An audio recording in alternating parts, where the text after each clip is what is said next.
Welcome to my channel. இதுபோன்ற சுவாரஸ்யமான வீடியோக்களை தெரிந்து கொள்ள மறக்காமல் நம்மளுடைய சேனலை சப்ஸ்கிரைப் பண்ணி வச்சுக்கங்க. 2 மாதங்களுக்கு முன்பு என் கணவர் வெளிநாடு சென்ற பிறகு நான் மட்டும் இந்த அடுக்குமாடி குடியிருப்பில் தனியாக இருந்தேன்.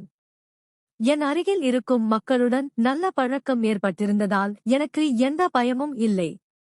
ஆனால் ஒரு நாள் என் மாமியார் என்னை அழைத்து, "உன் கணவரின் தம்பி ராகுல் நாளை உன் வீட்டிற்கு வருகிறான். ஏனெனில் இந்த நகரத்தில் அவனுக்கு வேலை கிடைத்திருக்கிறது" என்று கூறினார். இதை கேட்டவுடன் எனக்கு சற்று கவலை ஏற்பட்டது. நான் ஒரு சிறிய அடுக்குமாடி குடியிருப்பில் தனியாக இருந்தேன். என் கணவர் வேறு நாட்டில் இருந்தார்.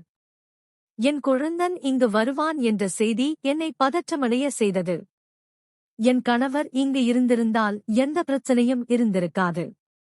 ஆனால் கணவர் இல்லாத நிலையில் இளம் வயதான குழந்தனுடன் தனியாக இருப்பது சரியில்லை என்று எனக்கே தோன்றியது. ஆனால் இதைப் பற்றி மாமியாரிடம் பேசி அவர்களுடைய ஒரு வார்த்தையை கூட கேட்க நான் தயாராக இல்லை.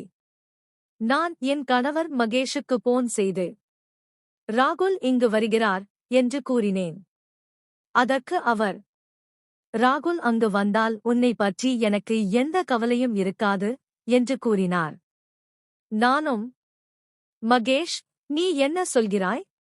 அவனுடன் நான் வீட்டில் தனியாக எப்படி இருப்பது?" என்று கேட்டேன்.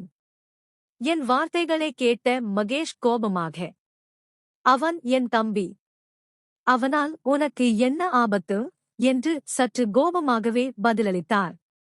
நான் பிறகு எதுவும் பேசவில்லை. போனையே வைத்துவிட்டேன். அன்று இரவு எனக்கு தூக்கம் வரவில்லை. என் கணவரின் கோபம் என் மனதில் சுழன்று கொண்டிருந்தது. என் குழந்தன் ராகுல் இங்கு வருவது எனக்கு சற்றும் பிடிக்கவில்லை. ஏனெனில் ராகுலை எனக்கு ஆரம்பத்திலிருந்தே பிடித்தது இல்லை. நானும் மகேஷும் சிறுவயதிலிருந்தே திருமணம் செய்ய முடிவு செய்திருந்தோம். என் அம்மா தன் நண்பரின் மகன் மகேஷுடன் என் திருமணத்தை என் சிறுவயதிலேயே நிச்சயித்திருந்தார். நான் மகேஷையும் ராகுலையும் நன்கு அறிவேன். மகேஷ் அமைதியான குணம் கொண்டவர். ஆனால் ராகுல் அதிகம் பேசுவான். மகேஷுக்கு படிப்பில் ஆர்வம். ஆனால் ராகுல் பெண்களுடன் பேசுவது, அவர்களுடன் சுற்றுவது, நகைச்சுவை செய்வது. அவன் விரைவாக தன் பையை எடுத்து உள்ளே வந்து, "பஸ் பயணத்தால் மிகவும் சோர்ந்து போய்விட்டேன்.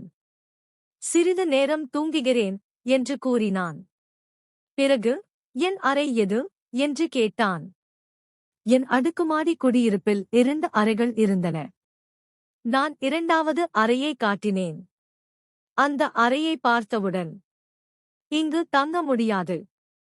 எனக்கு படுக்கையில் மட்டுமே தூங்கும் பழக்கம்" என்று கூறி என் அறைக்கே சென்றான். நானும் ஆச்சரியத்துடன் அவனை பார்த்தேன். அவனுடன் வாக்குவாதம் செய்யும் மனநிலையில் நானும் இல்லை.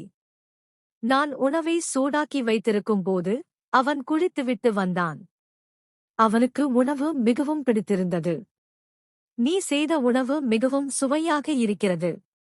உன் கையால் செய்த உணவை முதல் முறையாக சாப்பிடுகிறேன். நீ திருமணமானவுடன் இந்த நகரத்துக்கு வந்துவிட்டாய்" என்று கூறி, "நான் உனக்கு ஒரு பரிசு கொண்டு வந்திருக்கிறேன். உள்ளே வா, காட்டுகிறேன்" என்று என் கையை பிடித்து அழைத்துச் சென்றான். நானும் கோபமாக, "முதலில் என் கையை விடு. பரிசை காட்டு" என்றேன். அவன் ஒரு ஆடம்பர சூட்டை கொடுத்து, "இது உனக்காக" என்று கூறினான். அன்று இரவு ராகுல் என் அறையிலேயே தூங்கினான். அதனால் நான் சோபாவில் தூங்க வேண்டியதாயிற்று. மறுநாளே நான் ராகுலிடம், "எனக்கு என் அறையில் தூங்குவதுதான் பழக்கம். உனக்கு தொந்தரவாக இருந்தால் ஹாலில் சோபாவை வைத்து வரவேற்பறையை உன் அறையாக மாற்றிக்கொள்" என்று சொல்ல முடிவு செய்தேன். அவன் எவ்வளவு நாட்கள் இங்கு இருப்பான் என்று தெரியவில்லை.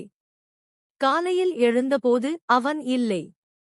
ஆனால் மதியம் அவன் மிகவும் மகிழ்ச்சியாக வந்து, "என் வேலை உறுதியாகிவிட்டது. நாளையிலிருந்து வேலைக்கு செல்வேன்" என்று கூறினான். சோபாவில் அலட்சியமாக உட்கார்ந்திருந்து நான் மிகவும் களைத்துவிட்டேன். "ஒரு கப் டீ போடு" என்றான். அவன் என் கொழுந்தனாக இருந்தாலும் அவன் பேச்சில் ஒரு மரியாதையின்மை இருந்தது. உண்மையில் கொழுந்தன் என்றால் அண்ணனுக்கு இணையானவர். அதனால் நான் அவனுக்கு டீ போட்டு கொடுத்துவிட்டு, எனக்கு என் அறையில் தூங்குவதுதான் பழக்கம். எனவே நீ வரவேற்பறையே உன் அறையாக மாற்றிக்கொள் என்று கூறினேன். ஆனால் அவன், நாம் ஒரே அறையிலேயே சமாளிக்கலாமே என்று கூறியது என்னை மேலும் கோபப்படுத்தியது. தொடர்ச்சி இதே முறையில் பங்க்சுவேஷன் சேர்க்கப்பட்டு